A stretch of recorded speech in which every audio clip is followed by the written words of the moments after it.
कुछ दिनों से उन्होंने अपनी बातें स्पष्ट रूप से मीडिया के माध्यम से, किन्हीं प्रोग्राम के माध्यम से कहना शुरू किया था, वो कहीं न कहीं भारतीय जनता पार्टी हाईकमान को नागवार गुजरा।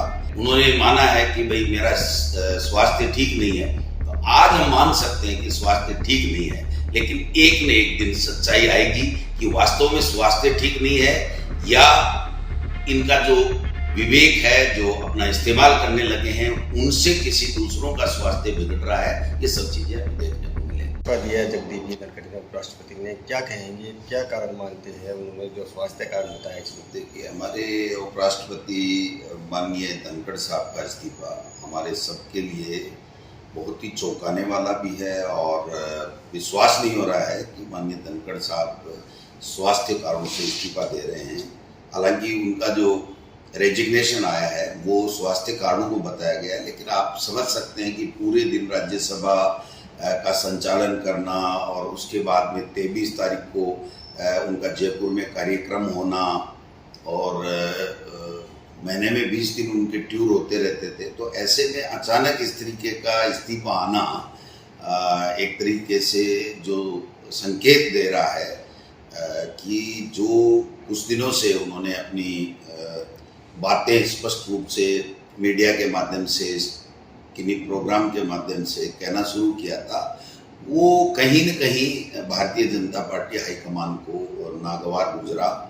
और मैं समझता हूँ कि धीरे धीरे परतें खुलेंगी, लेकिन किसान के बेटों के लिए, किसान के लिए, खेती के लिए इनकी सोच ही नहीं है भारतीय जनता पार्टी की। इनको केवल और केवल उनकी नज़र से ही पूरी देश और दुनिया को देखे और वो जो कहें वो करे। मैं समझता हूँ कि वो धनखड़ साहब नहीं कर पाए और ये जो हम आज देख रहे हैं कि उनका इस्तीफा हो गया है। राजस्थान में भी ऐसा हुआ था, काम कराया और फिर पद से हटाया, और अभी भी उपराष्ट्रपति जी भी जो इस्तीफा हुआ है, मैं समझता हूँ कि ये काफ़ी कुछ से कलैयाँ खोलेगा और नई बीजेपी बन रही है जिसमें हम दो, हमारे दो, इसके अलावा कोई नहीं। अपना विवेक अगर किसी ने इस्तेमाल कर लिया तो उसको अंजाम भुगतना पड़ेगा।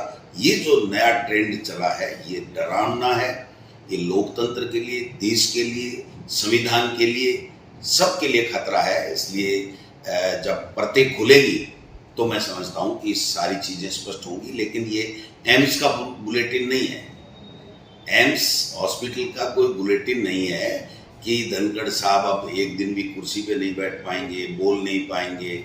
ये उनका जो दर्द है वो एक शालीनता के साथ में उन्होंने अपने रेजिग्नेशन में लिखा है, लेकिन ये हमें सोचने को मजबूर करेगा पूरे देश के लोगों को कि जब धनखड़ साहब ने ये बोला कि विपक्ष दुश्मन नहीं होता है और उसको सहजता से लेना चाहिए, उसका सम्मान करना चाहिए।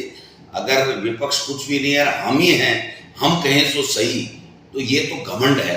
तो मैं समझता हूँ ये जो लाइन थी वो उनकी आत्मा से निकली हुई थी और इस लाइन को कहीं न कहीं किसी न किसी को बेचैन कर दिया और वो बेचैनी इस्तीफे के रूप में, धनखड़ साहब के इस्तीफे के रूप में हमारे सामने आई है। देखते हैं इसमें क्या है क्या नहीं है, ये सब चीज़ें आ जाएंगी। लेकिन मैं ये कहना चाहता हूँ, किसान और किसान के बेटे जो भारतीय जनता पार्टी में संघर्ष कर रहे हैं, उनका वहाँ पर कोई स्थान नहीं है। केवल और केवल यूज एंड थ्रो जो काम है वो देश में चल रहा है भारतीय जनता पार्टी की तरफ से। ये किसान परिवारों के लिए ठीक नहीं है, किसान कम्युनिटी के लिए, वर्ग के लिए ठीक नहीं है।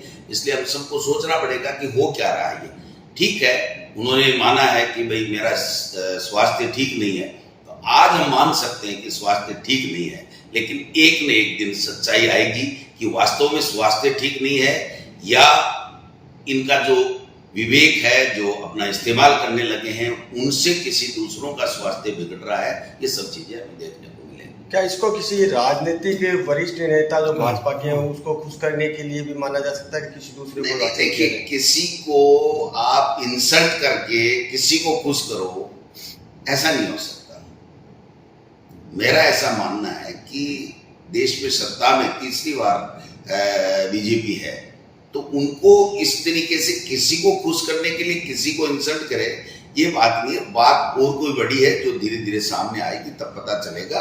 लेकिन मैं ये कह सकता हूँ, हम बराबर कहते रहे हैं कि जिस किसी ने भी भारतीय जनता पार्टी में अपने विवेक का इस्तेमाल किया, विपक्ष को सम्मान दिया, संविधान को सम्मान दिया, तो उसका हासिल यही हुआ है।